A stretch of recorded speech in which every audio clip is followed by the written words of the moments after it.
Hello, everyone. Good afternoon. It's nice to see all of you again in another session of our Lunchtime Talk series. My name is Pravina, and I will be your host for today. So it's been a while since we organized the Lunchtime Talk in the recent times. So it's good to see all of you here. I think we still have our participants that are joining us, but we'll just proceed and start first, and people can slowly come in and join us. Right, so our topic for today will be focused on mental health, which is dealing with anxiety and depression. So, from what I've read, many people who have anxiety and depression know that their worrying and self critical thoughts are irrational, but they still can't stop them, because there are few mental health researchers that suggest that depression and anxiety they often coexist because they can be caused by the same or similar factors like genetic factors, environmental factors, and also very chronic pain. And those who suffers from both shows symptoms like irritability, inability to relax. They will have panic attacks. They also experience loss of interest and many, many more. So, but the real question here is how do we overcome this and manage it in the long run? Yeah. So, to better educate us on this issue and to share with us more information on dealing with anxiety and depression, we have with us here a representative, or rather the founder and the president of Mental Illness Awareness and Support Association, or MIASA, Puan Anita Abu Bakar. So MIASA is a mental health advocacy and peer support NGO based in Selangor. And as we go on along in this talk, you will get to know better about MIASA and how to deal with anxiety and depression. But before that, before we start our session for today, please allow me to share with you our usual housekeeping rules. Number one, I would like to seek the cooperation of all the participants today to please ensure that your mic is on mute throughout the session. Number two, towards the end of the talk, I will be sharing a feedback form link for the session. So please click on the link and share with us your thoughts and feedbacks on the session today. Last but not least, towards the end, we will have a dedicated Q&A session. And if you have any questions, please put those questions into the chat box for our speaker today, Puan Anita, and she will answer them later. Right, so if you all are ready, I will now happily pass the session over to Miss Aisha from MIASA to conduct the session hereafter. Over to you, Miss Aisha. Assalamualaikum, and thank you so much, Miss Pravina. So Assalamualaikum, and good afternoon, everyone. My name is Aisha, and I am one of the staff members for MIASA. And first of all, MIASA would like to congratulate YTL's effort and initiative in bringing mental health awareness to the forefront and supporting your employees' mental well-being. So it's supposedly I'm actually waiting for one of my colleagues, but he's not in yet. But then for the breathing session, but maybe I will kickstart the activity today with a video. So a video that is a yep. So the video is personally relatable for me, and I think now after the pandemic happens, everyone can relate even in just a small amount. Ili, can I have you to share the screen? Yes. I have always been a very driven person. I used to be a perfectionist, and it helped me to achieve the numerous things in life. But slowly, things around me changed. People started to disappear. I don't know how or when they disappeared, but I did realize something had changed inside of me. For something that can be seen, which can be easily identified, diagnosed, and prevented, that for physical illness. For something that's concealed, hidden very well by the person, but cause so much problem. That's the difference between physical illness and mental illness. From biological perspective, brain has chemical substance which can affect brain's function, which then affect the way we think and behave. Normally, more than just the physical factors, more than just the food and nutrition that can affect the brain's function. Before we make a diagnosis, we examine patient's life from different perspectives. We take schizophrenia as an example. In regards to illusion and hallucination, modern science tend to conclude the symptoms are related to changes in the brain. We will examine the patients looking for other factors which could be related to social, psychological, and also the biological factors of the person. Around that time, I realized that I was constantly worried about things that I couldn't control and fell into a deep dark hole. I then realized it's not that people were disappearing from my life, but it was I who shut myself out to the whole world. We are a multidimensional creature, and at the core of man is the spiritual essence. The one that translates the mind or the spiritual activity is the brain. The brain translates the mind to the external world. The mind can be translated as, and the akal here, the akal, we can call it as the spiritual heart. We are led to believe that this physical reality is the only reality there is. Doing what I'm doing easily detect that there are other hidden forces. So where's the place of the brain in all this? What is the connection between the brain and the spiritual heart? The very core of man is the heart. It's manifested to the external reality through the brain. So if the heart is corrupted, there will be some effect on the brain. So if you treat the heart, automatically you are also treating the mind. If you know about anxiety and depression, you know that it's not a full-on thing all the time. It comes and goes, and you learn a lot of coping mechanisms. There's times that you will be fine. There's also time that you feel that everything is like very dark. Communication is a vital part of treatment. If we don't talk, if we don't speak, people may think that we don't have problems. Throughout my recovery, I found that physical, mental, and spiritual are interrelated to form a cohesive treatment. I'm frightened. I'm isolated. I'm numb. I'm very exhausted. Assalamualaikum. Hello everyone. My name is Amina Johar. I've been diagnosed with MDD and anxiety disorder for 2.5 years. What it feels like to have this mental illness is like you are in a constant storm and you feel trapped. Nama saya Zainal, dah didiagnose dengan dysthymia dan anxiety disorder. Saya dah didiagnose selama 2 tahun. Rasa seperti robot, tak bernyawa. Sampai kata tak boleh buat apa-apa pun. And it's feel like very numb. My name is Farid Zahir. I usually go by Farid. I'm 25 years old and I was diagnosed with MDD and anxiety disorder when I was hospitalized in PPUM 2 years back. Generally speaking, how it feels like is that it's different extremes. One day I can sleep for 1 hour and I'll be fine. Another day I can't sleep at all. I get angry and sad some days, and different days I'll just be fine. Yeah, so it's that, and the feeling of hopelessness, of being not good enough and things like that. It's a constant thing in life, being numb, not being able to do anything. You want to be productive, but at the same time, you just procrastinate because you just don't want to deal with things. So, yeah, that is what I've been feeling all this while. So, yeah, that's my story. Hi, my name is Dan, and I'm probably the oldest in this group. I've been diagnosed with depression and anxiety. Life really became meaningless. If 40, now I'm 65, so it's been 20 years, and life really becomes to feel very meaningless after you go on for so long. Hi everyone, my name is Zulaika and I'm 25 years old. I was diagnosed with bipolar disorder in 2015. For me, what it feels like to struggle with these illnesses is that I feel like I lose myself completely. I do tend to lose myself and lose my rationality and my sense of happiness and cheerfulness. So I would say that is how I feel when I do struggle with these things.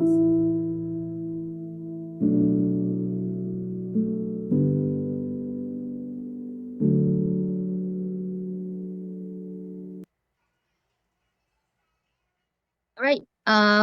So thank you so much for watching. I would like to ask any of you in the audience today,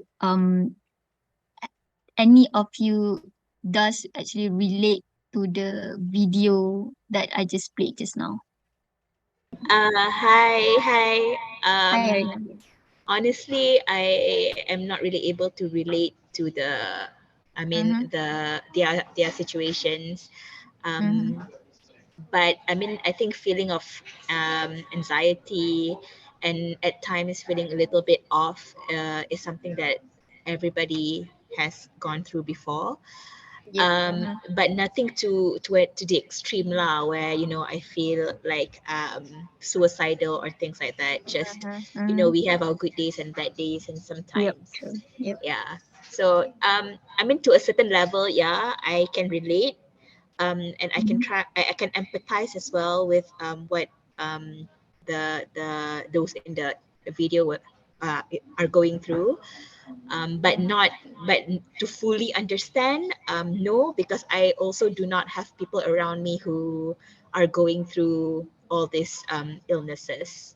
So yeah, thank you so much. Thank you so much, Arina. Thank Okay, you. maybe Miss Huda just raised her hand. Yes, I did. Thank you. I in contrary to the one that previously shared, I think for me, I can relate because people around me are going through their own mental illnesses, and sometimes I wish, like, there were ways to understand what exactly they are going through. But yeah, I think attending webinars like this is one way, can. So I'm still learning, but I do know that it is not a isolated problem lah. I think it's pretty common, but I'm also curious to know macam how is it here in our society in Malaysia, kan? So yeah, that's my opinion. Yeah, thanks. Thank you so much. Thank you so much, Miss Huda. Okay, anyone else want to share their thoughts? Probably just sharing uh your struggles during the pandemic, and now that we are entering endemic, and then maybe Miss Pravina, maybe you can share yourself. I would say that let me switch on my camera so people know who's speaking. Yeah, give me 1 second. There you go. I think I would be in the same shoes with Arena. The pandemic was, we all had closed doors. We couldn't go out, meet people regularly like how we used to. But I think having my family and siblings at home did help. And we had a lot of virtual interactions with work and all that, you see. So it didn't really take a toll on me. But I do agree that, sometimes you tend to feel lonely because you don't have the regular interactions you have with humans. I didn't get to meet my family and all that, but I would say that I'm rather lucky or thankful that I kind of survived it, and I'm sorry, and I do feel for people who were very badly affected by it, and like Huda said, I'm looking forward to more content to see how I can help. Or maybe through me or through this talk, see how I can help to bring some differences in people's life. Yeah. Okay, correct. Maybe I can share first. Thank you so much, Miss Pravina. Okay, maybe I can just share a little bit about our speaker today. That is Puan Anita. Puan Anita Abu Bakar. I'm gonna share a little bit on Puan Anita, the speaker of MIASA. The founder of MIASA Malaysia. She is a strong and known advocate for mental health and social issues in Malaysia, and also internationally. So she initiated the first peer-led mental health advocacy and support group in Malaysia. So basically, what is the difference between MIASA and the rest of the NGOs that we have in Malaysia? So what is the difference? The difference is that MIASA is Mental Illness Awareness and Support Association.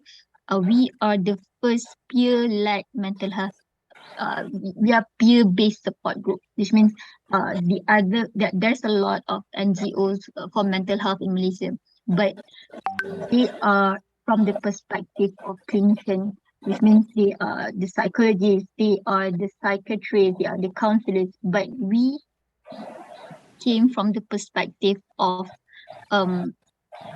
peer. A peer is someone with a person with lived experience. It doesn't matter if you are diagnosed or you weren't diagnosed with a mental health condition. A peer is someone who has struggled with mental health issues. Stress is a mental health issue. If you have struggled with mental health issues, you are one of the peer. Through MIASA, Puan Anita actually champions the recovery model and the human rights-based approach, simultaneously striving for non-coercive treatments and institutionalization. So, in her passion in shaping the mental health ecosystem towards a recovery model approach, she established the Orchid Clubhouse, that is the Malaysia's first mental health crisis management and activity center, which is peer-led and also peer-run, which means in MIASA, most of our staffs and volunteers are person with lived experience. Yep. Right. Okay, so up to date now, MIASA has 130 crisis team members, 1,000 plus volunteers, and 500 members across the nations. And we have helped more than 100,000 people, since August 2020, which is the pandemic. And then that have reached out via the various platforms of MIASA. So we, since the inception, MIASA has conducted nearly 700 programs and more than 400 programs since the pandemic hit. And we have an impact reach of more than 1.5 million people. So I mentioned just now that we have 1,000 volunteers. So any of you that, that is keen to do volunteering jobs, passionate in helping people, you guys can join us in MIASA to, to give out a helping hand, because we believe in part of our recovery journey, helping people is actually really helpful. So I can see now in the participant list, one of my colleagues, she will be doing the breathing session, and she will explain to you the benefits of this activity. So can I get Miss Shalini? Okay. All right. So the breathing session, you have to sit at the comfortable place first. You just find somewhere you're comfortable and then sit down, get relaxed first, and then you don't need to use any other tools or something else. Just use your fingers only. Just take out your fingers like this, and then get comfortable first, and then take a deep breath, or 1, 2, 3 deep breath. For example, I will do myself. You guys can follow me, actually.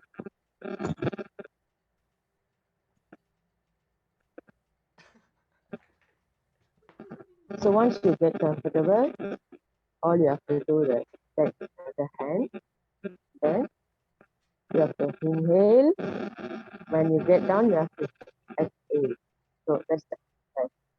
You have to repeat for the other hand. Okay, 1, 2, 3, start.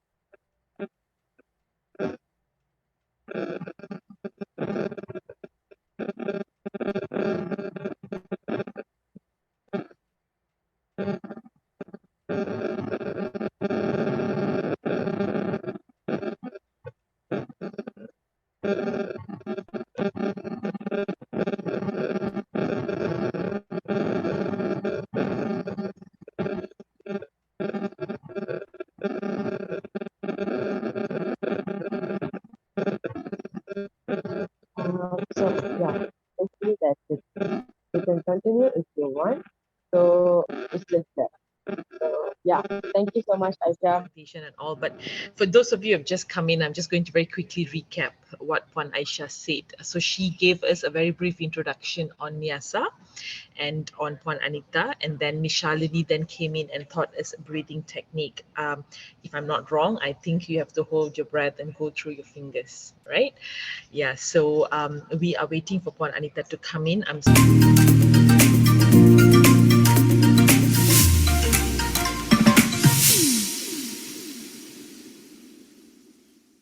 Yep. Hello. So, Miss Pravina, Puan Anita is in. Can you pin her to, put her in the spotlight? Hello, hi everyone. Hey, Miss Pravina, how are you? I'm fine, thank you, Puan Anita. Can you hear me well? Okay. All right, let me just share my screen really quickly. Okay, hang on, yeah. It's actually a big topic, so but I'm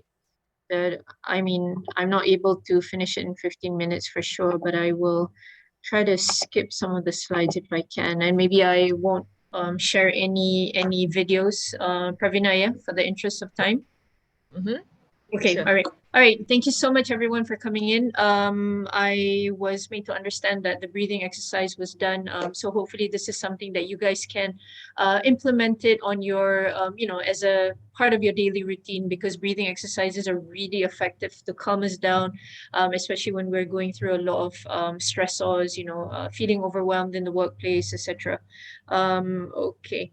So I think we have, my staff member told me that they have explained a little bit about MIASA, so I will just go ahead and skip these couple of slides and just go straight to the topic of discussion today. And of course, what is really important is for all of us to understand a little bit about the situation in Malaysia, Ms. Pravina and everyone, because when you understand this, then we all understand how important such discussions like today are. So when we're talking about mental health, obviously because of the pandemic hit, I think we all know the effects of the pandemic. A lot of people have been impacted. Losing jobs, reduction of income, losing loved ones, the uncertainties, feeling very overwhelmed, maybe, a lot of anxiety, worry, exacerbating a lot of these mental health struggles and these situations that were not familiar. Suddenly we find ourselves in very challenging scenarios. And of course, when it first hit us, it overwhelmed understanding, right? Because we didn't know how long we were going to be in such situations, when, this endemic was ever going to happen and whether it was going to be an endemic or not. And now today we know better. And of course, a lot of people are still struggling with whatever, financial uncertainties or mental health condition or, severe health conditions, as an example, are still struggling today. So we don't want to minimize, the pain of others in that sense. So that's why today's discussion is very important. We're looking at 500,000 of Malaysians already, being or feeling depressed prior to the pandemic. And today we're looking at about 25% on average. All nations of the world, actually, when we talk about the increase of prevalence in anxiety and depression. And that's why when we, coming to the context of mental health in the workplace, talking about anxiety and depression is very, very important so that we understand, what are the symptoms, how do we manage, how do we overcome this, or how do we prevent ourselves from being afflicted with anxiety and depression. So we're looking at about 29.2% of Malaysians having a mental health issue, not yet a clinical diagnosis of a mental health disorder, but just issues. And when we're looking at prevalence of mental health problems among adults, we're looking at more within, obviously in Sabah is actually really, really high.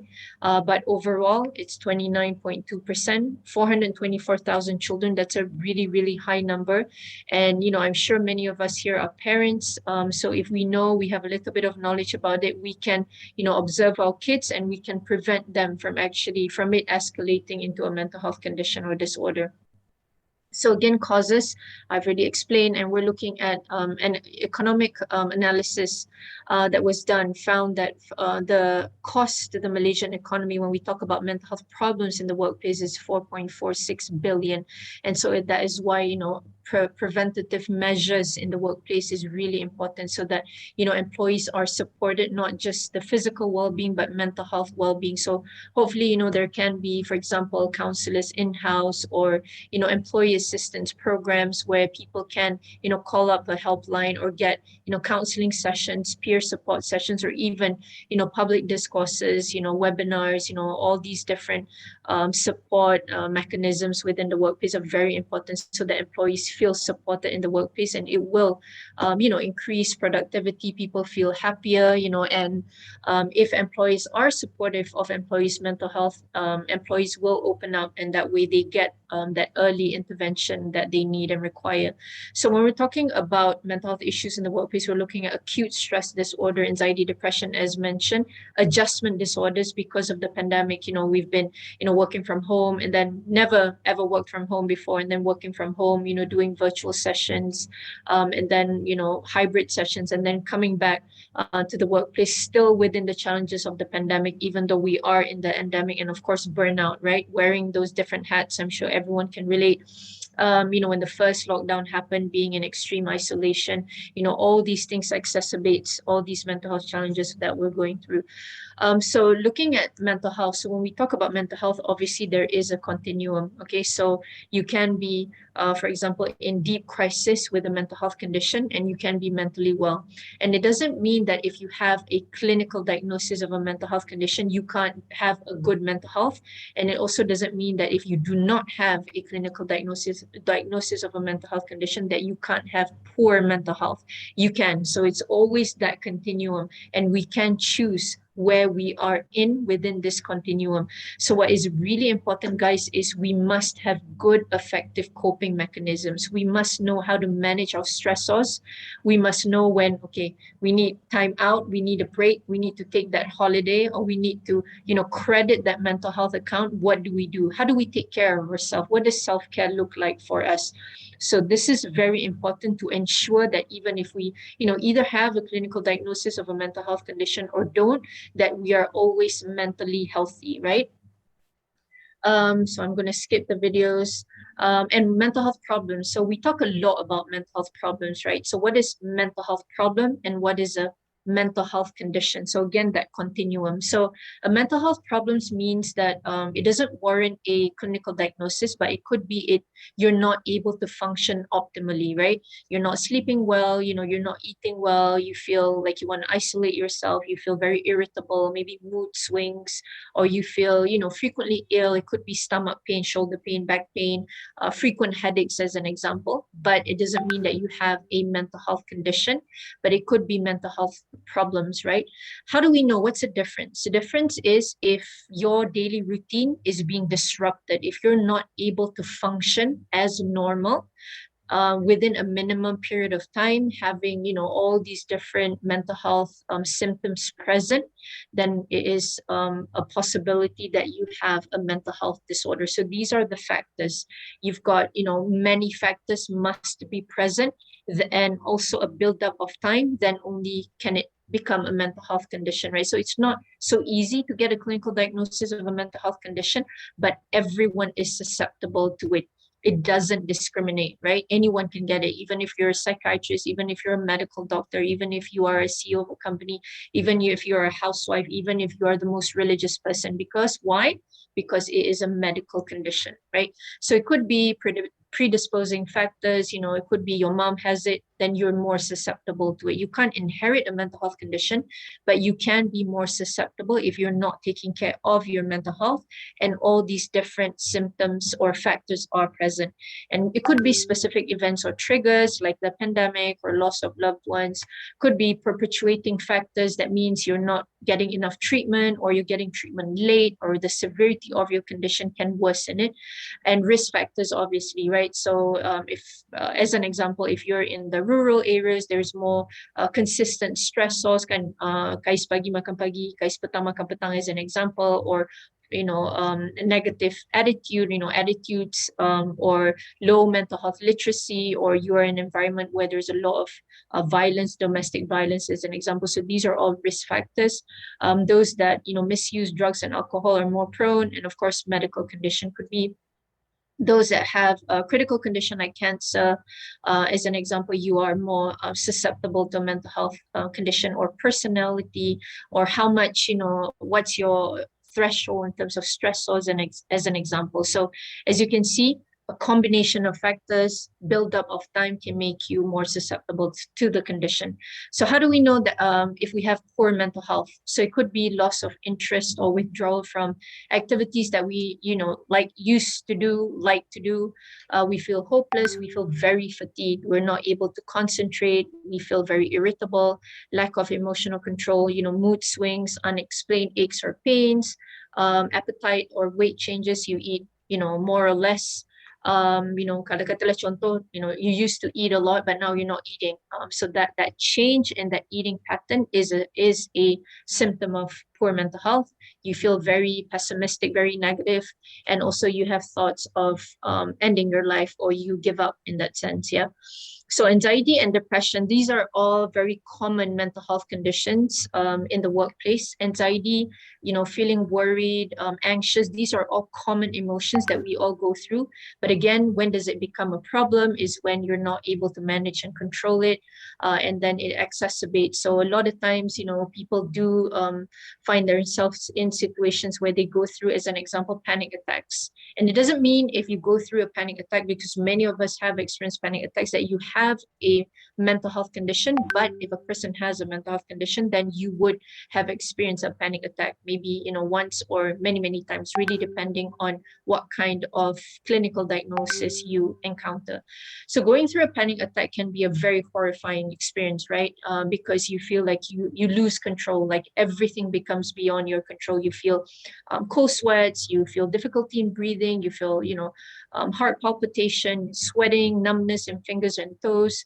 And so you feel, in that particular instant that you are going to die. And so that's why it's very horrifying. And so, breathing exercises like what you guys learned earlier, this is a way that you can snap yourself out of a panic attack, but it must be effective. So you have to learn all these different coping mechanisms for it to become effective when such situation arises. Yeah. And when we're talking about risk factors for anxiety disorders, could be a lot of things. Stress, stress buildup, personality again. Maybe you have other conditions. Usually we say, anxiety disorders and depression are siblings. 50% of the time, if a person has anxiety disorder, they also have depression, and vice versa. And of course, trauma. Trauma stems, a lot of people that have anxiety disorder stems from a lot of trauma, depression as well. So it could be your childhood, it could be bullying, it could be sexual abuse, a lot of different things. These are all risk factors to it. And when we talk about depression, these are 9 symptoms of depression. And if you have 5 out of these 9 symptoms for a minimum of 2 weeks, please seek professional help, because there is a possibility that you have depression. It's kind of similar to the poor mental health symptoms that I showed you earlier. So 2 symptoms must be present. So feeling depressed or irritable, and losing interest, right, in activities that you used to enjoy or you find pleasure in. So if you are eating more or eating less, or you're sleeping more or sleeping less, that change in that pattern is a symptom of that condition, okay? And so what can you do? So a lot of times we focus on physical health, but when we talk about mental health, what can we do to take care of our mental health, right? What is really, really crucial and important is, guys, you must invest in your sleep, okay? Sleep by 11 o'clock, and you have to put in enough sleep. So we're talking about 6 to 8 hours per day, and take care of your sleep hygiene, because if not, it will be very difficult for you to fall asleep, even though you've been, in your bedroom from 9 p.m. as an example, right? So you want to off your phones, not look at your laptops, put your phone away, dim your lights, make sure the temperature is cool, you're comfortable, and these things will help promote sleep. And during the day, try to exercise, don't take caffeine, at night, don't eat late, because all of these things will, make sleeping harder, right? And then eating well and on time, exercising, do things that you like, invest in hobbies, guys, really, really important to induce those good hormones. And, make yourself useful. Becoming a volunteer really helps, right? Making yourself useful for others, doing community projects, give to charity, going for spiritual classes, whatever religion you might be, because it's really important for us to add meaning, try to make our lives more purposeful or meaningful. So going to these spiritual classes hopefully will provide a lot of reminders to us. And of course, social connectedness. This is so important, spending quality time, with family and friends. And so how do we promote help-seeking behavior? I know a lot of people tell me all the time, Anita, my friend or my family member, she's going through something, but it's very difficult. She doesn't want to seek help. How do we do this? And I think before we are able to reach out for the help, me included, is awareness really needs to happen. Awareness, advocacy, normalizing discussions like today, not making people feel ashamed or making people feel afraid, because the moment we stigmatize, as we all know, there's a lot of stigma when it comes to, mental health conditions. And so people feel very ashamed, people feel afraid to assert their identity, to reach out for that help. So normalizing discussions like this, like today, normalizing the importance of mental health, normalizing, mental health conditions, because a mental health condition or a mental illness is an illness, like how physical illness is an illness. So what does this mean? This means that it can be treated, right? If you get the treatment, if you get the help, if you have, a holistic approach to your recovery process, and you have a good support system, you will be able to go through that recovery process effectively. And of course, availability of sources on help. So it's very important for, everyone that is present here today to know, okay, what does MIASA do? What are the help available out there for people that are struggling? So if we're able to become a resource ourselves, then it's easier to promote that help-seeking behavior, right? And of course, we want to be very mindful of our language. We do not want to use clinical terms loosely, because when we do that, as an example, your OCD, look at all your books, it's all neatly arranged, according to height, according to colors, and as an example, when in actual fact and reality, people that have an OCD, obsessive compulsive disorder, it can be very debilitating. It's a very difficult condition. And so somebody that has OCD wouldn't want to disclose that they have OCD, because now that stigma has been reinforced and we think OCD is nothing, you can just recover, when in actual fact, it is a really challenging situation. Even, depression, the word depressed, we love to use it loosely, right? Because we're not mindful when we're using clinical terms. We say, I couldn't go home during, the Raya break. I feel really depressed. When in actual fact, people with depression, one of the symptoms could be, having thoughts of ending one's life. So imagine how difficult and how complex, a clinical diagnosis can be. So it's very, very important, all these different things that we're able to implement to promote help-seeking behavior. And I feel in the workplace very important if we can run campaigns, if we can provide reasonable accommodations and adjustments. And I think just by, being, before starting a meeting, as an example, asking people how they're doing, being vulnerable, sharing your challenges, because if you do that, and it allows other people to be vulnerable as well. And of course, it normalizes that discussion that it's okay not to be okay in that sense. Okay. And stigma, I think I don't have time to share it, but really, really quickly. Sorry, Puan Anita. I think we can, now it's 1-ish, maybe we can stretch a bit to another 10-15 minutes, because I understand the topic is very interesting and our participants here are also looking forward to it. So okay. Let's give it another 10-15 minutes and then we can proceed to Q&A. Is that all right by you? Very good. Thank you. I've been talking like a bullet train, so I'll just take a sip of water. Thank you. Thank you for that. Yeah. Thanks. Okay. So coming to the stop, thank you very much, Ms. Pravina and everyone. Okay. So coming to the topic of stigma and discrimination. So stigma and discrimination also like siblings, right? Because when stigma is present, it will lead to discrimination, right? And stigma is basically, the negative perception of society, and it's usually something that is negative. And how does stigma stem? Usually when we talk about the context of mental health, there's a couple of things, right? First is the misunderstanding and of course misinformation. This is because the public perception becomes our own perception because of maybe our ignorance, or we think, it's not about us, it's not about me, it's not about my family. I don't know anyone with a mental health condition. Why do I care? Why do I even bother, right? But it's different today, right, everyone? Because today, everyone understands mental health. Everyone was or is affected by the pandemic, right? Mental health literacy has improved. We've seen this by the pandemic. Help-seeking behavior has increased by the pandemic. Now, today, people have more empathy. And I think this is one of the greatest silver linings via this pandemic. So we're talking about misunderstandings due to cultural reasons. Prior to the pandemic, or even 10 years ago, people assume that people with mental health condition is because of divine punishment, banyak dosa orang cakap, or demon possession. It was always something spiritual, sickness of the soul, kan. But today, a lot of people today understand that it's a medical condition, right? Because of all these contributing factors that are present today, because of the increased suicide risk today, because of the effects of the pandemic. If we've never experienced it before, just imagine, losing your job, no income coming in, having to pay rent, having to pay for your, food, having to pay for your children's fees, and knowing that no money is coming in. You don't have any other skills. You don't know how to become an entrepreneur. Yeah, you don't even know how to flip burgers as an example. You have too many children.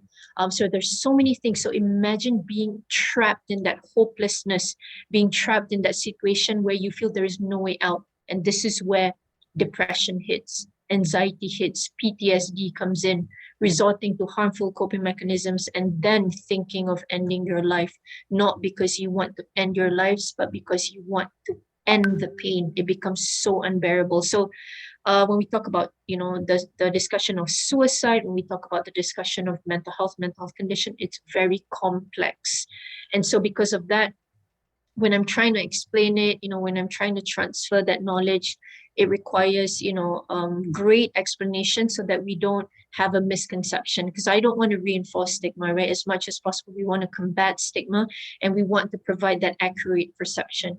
And a lot of inaccuracy happens via media portrayals of people with mental health conditions, where we see them being portrayed as dangerous, violent, right?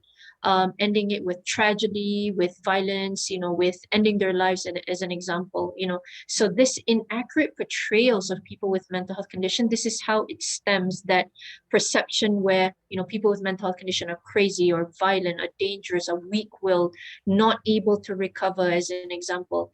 Will just flip out, we're not able to work. And so a lot of this stigma then, happens in the workplace, right? Because of this lack of knowledge, or these portrayals, then it becomes part of our own belief system. Oh, betul lah, in that movie that I watched the other day, that person had, a clinical diagnosis of depression, and he wanted to end his life. He couldn't, take care of his family, and couldn't work, that kind of thing. So then we think that's the truth. And I think that is so important. If, any one of you ever, want to write a book or create movies, that within the task force, there must be people with lived experience. There must be mental health professionals, so that having that, that platform of, a movie or making a drama or even social media, that we're able to combat stigma, right? This is so important. So ending it with success, right? People with mental health condition can thrive in this journey, can own and build, families, can have PhDs, can be successful business people, because that's the actual truth. But it's not being portrayed that way via, all this different media. And of course, dangers to stigma. People don't seek the help that they very much need and require. People don't recover. But what is really unfortunate is, and I always say this, one of the huge dangers of stigma is when people don't reach out, when they struggle alone and in silence, they think that there's no hope. They feel, they're not worth it. Nobody cares. Nobody loves them. And then they choose that unimaginable act of suicide, ending their lives, when it's suicide, guys, is 100% preventable. And my slides Not moving at the moment. Okay, let me just stop sharing and I'll reshare. Still within the conversation of that, yeah. Okay, hang on. Yep, my slides are still not moving. Okay, sorry, Miss Pravina, my slides are not moving at the moment. Hang on, yeah, just one moment. Okay. Okay. Let's try and share it one more time. Let's try it one last time. Can you see my slides? I can, but it's still not on presentation mode yet. Yeah, it's moving now. Moving now, yeah. Okay, I'll just go to the slide that I stopped. Okay. Yeah. So media is one, and then the other thing that we're looking at really quickly, let me just get to it. Okay, discrimination. So with stigma, it leads to discrimination. So examples of mental health discrimination in the workplace, and then I'll end.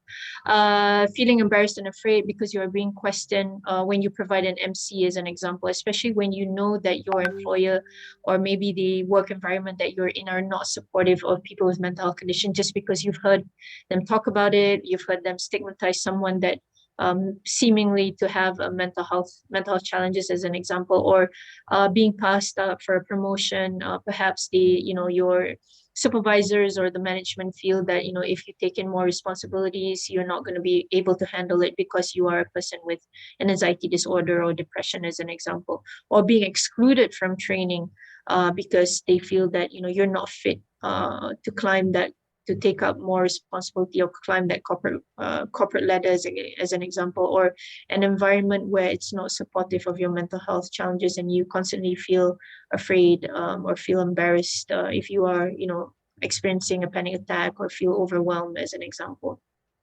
Okay, so how do we reduce workplace stigma? It's very, very important to commit to a mental health policy. I think this is crucial. Policies are very, very important to ensure that we're able to, reduce stigma and build mental health awareness, and of course encourage open conversations. And this must begin from the very top. Because usually if we lead by example, right, we need to be exemplary, especially when we're at the top. So I think that if we do this, then people under you will feel more encouraged to open up. They feel braver to reach out for the help, and of course offer appropriate, like I mentioned earlier, reasonable adjustments and accommodations in the workplace, through various ways, right? Again, it could be prolonged illness leave, it could be compressed work week, it could be flexible working hours, it could be providing, visiting psychiatrists or EAP, or having counselors in-house, having peer support group initiatives, or maybe mental health assessments. So different ways, various ways that we can all do it. And providing workers with a health and safe workplace. I think safety is so important. So it's not just about, any kind of hazard in the workplace, but of course, feeling safe to be able to openly say that, look, I have a mental health condition, or I have to go for an appointment with my psychiatrist, giving that MC, taking that time off when your psychiatrist tells you need 2 weeks off, just try to, relax, calm down. You're going through a lot of distress at the moment, that kind of thing. And of course, training is so important, because when we're trained, when we know how to help and how to support our employees, then it becomes a very, very supportive work environment. So these are some of the ways. And I've also included some coping mechanisms in these slides so that you can, these are some quick wins, I say. Quick wins in the workplace that can help you if you feel overwhelmed, you feel stressed, in the workplace, that kind of thing. And also, I've also included some other infographics that can also help. So I'm going to end with this. So these are the 5 elements of basic helping skills. So how do we help our colleagues? How do we help one another? How do we help ourselves? So it's always very, very important to come from a place of empathy and compassion, right? So not to be quick to judge, but listen to understand, right? Listen for emotions. We've never gone through a mental condition, or we don't have much knowledge. So we can say things like, I don't understand what you're going through, but I'm here if you need, a listening ear. I'm here if you need some other kind of support, or we can say things like, what you're going through is valid. You have a lot on your plate at the moment. I don't understand it. But maybe do you want to share a little bit more? So these are all coming from a place of empathy. Yeah. And of course, supporting one another. Again, listening, not speaking so much, but even when we ask questions, just as a way to prompt them from sharing further, and also to validate and to make them feel that we are indeed following their narrative, following their story, right? And of course, working together in that process and normalizing these discussions. These are all helpful ways, helpful techniques, so that people feel supported in the workplace. And through this, more people can get that help, or feel more encouraged to get that help, that can, most probably, guys, we don't know, can help to save lives, right? Maybe we are that person that, today they felt, okay, I'm just going to go to work, and when I'm done, nobody cares, nobody loves me, I'm just going to go home and I'm going to just end it. But because of us in the workplace, suddenly we say, hey, you don't look too good today. Is there, something going on? I'm here, to provide support. I'm here to listen. Do you want to talk about it? Then maybe just because of that 5 minutes that we provide to that person chooses to live, guys. So never underestimate just being kind, right? Just by being kind, just by providing that space, holding that space, can actually help to save a life. Okay, I think that's all. Thank you so much, everyone, for your time. Thank you so much, Miss Pravina. I'll end here. Thank you very much. Thank you. Thank you so much, Puan Anita. That was very fast, but yet very precise. Thank you so much for sharing those slides with us. Most welcome. Thank you. So I think just before we end, I want to very quickly jump into the participants chat box and see if there's any questions. Yeah? Yep. All right. So for those of you who have joined us all this while, if you have any questions at all, please feel free to type it into the chat box here, or you can always unmute yourself and ask Puan Anita directly. Any questions from the floor?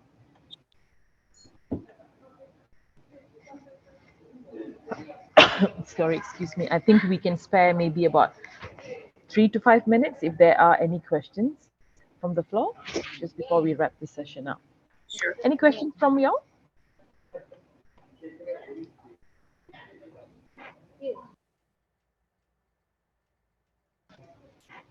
Yes, no, so far I've not seen any question on the chat box yet. Maybe, Puan Anita, this is just my suggestion. If at all anyone might have a question, but they are, say, running late, is it possible for them to contact you or probably email their questions? Sure. Maybe if you can leave your email address in the chat box, probably people can, quickly copy that just in case. Yep, we can do that. Aisha, if you can drop it in the chat box, Aisha. Our email, and also maybe our phone number, so that if anything, people can reach out to us. And of course, guys, we have a 24/7 crisis line, 1-800-820066. So you guys can also contact us via that, or share it across to your loved ones or friends. Sure. Maybe I can type it out for you. The 1-800 820 066 1-800-820-066. Yeah. I see there's many from my side. Guys, if you can help out to just type in the email, Aisha, Nadia. So I've typed out the hotline number. Is that what you call it? That's a 24-hour line. In case you need help, you can always reach out. Okay, looks like there is no question from the floor, but if there is an email address that can be shared here, that would be very helpful. So at least people can always email or contact MIASA or there. Email and the hotline number. Thank you so much. Yep, it's there. Thank you, Aisha. Okay. Yeah, it's there. So I think I will, since there's no questions, we will just wrap this session up. Thank you so much, Puan Anita, for sharing so much insightful information that was very helpful to all of us. I hope everyone enjoyed the session, just as I did. And as for the participants, I'm extremely sorry that you had to, we experienced some delay. So I'm very sorry that Apologize. you had to wait. And I believe you have a feedback form. So I mentioned it earlier in my briefing. I'm going to very quickly just share the feedback form link here. So I would appreciate if our participants can click on the feedback link and provide some feedback on the session today. So if there's no further questions, thank you very much, everyone. Hi, I'm looking forward Pravina. to meet you. Hi, Sorry, Oja, hi, is it this is you? Oja. Yeah, Okay. hi, Puan Anita. Hello. Perhaps if I can give a little bit of suggestion, because I'm pretty sure after when you came in just now, we find that the content that you had shared is very, I would say, insightful and very helpful for a lot of people to refer to, if at any time they feel all these signs and Right. symptoms, or if they have any people around them that they cite, are displaying or exhibiting these kind of behaviors. Perhaps because of we felt a bit rushed, and I was trying to grasp as much as I can, but would it be possible for you to share a little bit, maybe in a deck for us, not everything in that is in your content, but perhaps like bite-sized stuff that we can use, because we have Sure. an e-library. I'm a representative Okay. of YTL Learning Academy. So we have Okay. a e-library where I think we also have a column called for stress management. So I perhaps see. we can load it into there, and then our colleagues can refer whenever they have any free time. We can put it as part of their bite-sized learning, Boleh? Yeah, will that be okay? Yeah, Oja, definitely. We can do that because we've got lots of videos, helpful videos, like a 1 minute, 2 minute thing, and a lot of infographics as well. So it could be some bite-sized one, but we also have a lot of talks that we do. If at any point of time you guys have time, you can also go through Yeah, I mean, whatever like maybe, helpful. maybe like decks or podcasts, or Yes, any yes. videos that you've got. Sure. Yeah, perhaps you can share, and and those who did not manage to log in today, perhaps they can also, we can put it up in our newsletter, and then Right. they can just click on the link whenever they feel like they need Exactly. to Yep, refer to yep. it. Nice, nice. Cool. I do feel if today's session is recorded, that can be shared as well with Oja and Pravina. Yeah. But yeah, at the same time, we'll definitely share it across Oja to you guys. And I truly apologize. I was so confused with the time. I thought it was at 1 o'clock today. I am so sorry, guys. I tried my best okay. to compress everything. Yeah, but okay. I mean, like I think in hindsight, we can the recovery of what had happened today. Perhaps we can have those in other types of Yes, format, like definitely. like videos or something that we can share. Sure, Yeah, that'd be great. definitely. Thank you, Well, we'll Anita. do that. Thanks, Prav. Thanks, Thanks. Oja. Thank you Thanks, so Oja. much. Appreciate You're it. most welcome. Bye bye. Any other questions or comments from the floor before we call it a session? No, but once again, I would like to remind the participants that Ms. Aisha from MIASA have shared their email address and their hotline number, and I have shared the feedback form link for you to give your feedbacks, to provide your comments and thoughts. Right, so Nice. thank you so much, Anita. Once again, I truly Thank you. appreciate your presentation, and thank you everyone for participating, for staying with us till the end. Till I meet you in another similar session. Bye-bye. Yes. Thank you so much. Have a nice Thank you day, so everyone. much, everyone. Take care. Thank you, Pravina. Thank you, Anita. Bye-bye. Have a nice day. You too as well. Thank you. Have a good week, everyone. Thank you, Oja. Thank you, everyone. Thanks, Take everybody. care. Bye. Bye. Stay safe.